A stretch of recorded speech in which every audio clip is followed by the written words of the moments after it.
Genesis 3, the fall. Now the serpent was more crafty than any other beast of the field that the Lord God had made. He said to the woman, "Did God actually say, 'You shall not eat of any tree in the garden'?" And the woman said to the serpent, "We may eat of the fruit of the trees in the garden, but God said, 'You shall not eat of the fruit of the tree that is in the midst of the garden, neither shall you touch it, lest you die.' But the serpent said to the woman, 'You will not surely die, for God knows that when you eat of it, your eyes will be opened, and you will be like God, knowing good and evil.'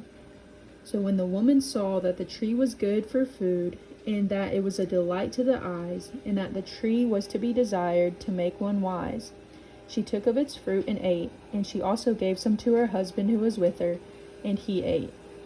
Then the eyes of both were opened, and they knew that they were naked. And they sewed fig leaves together and made themselves loincloths.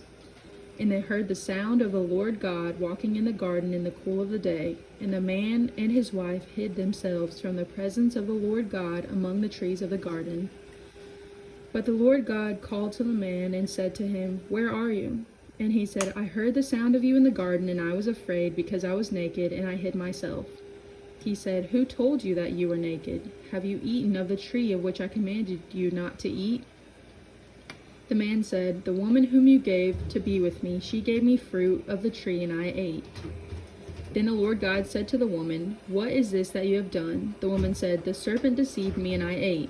The Lord God said to the serpent, "Because you have done this, cursed are you above all livestock, and above all beasts of the field. On your belly you shall go, and dust you shall eat all the days of your life. I will put enmity between you and the woman, and between your offspring and her offspring. He shall bruise your head, and you shall bruise his heel." To the woman he said, "I will surely multiply your pain in childbearing. In pain you shall bring forth children. Your desire shall be for your husband, and he shall rule over you."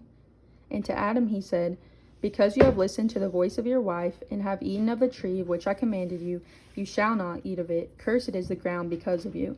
In pain you shall eat of it all the days of your life. Thorns and thistles it shall bring forth for you, and you shall eat the plants of the field.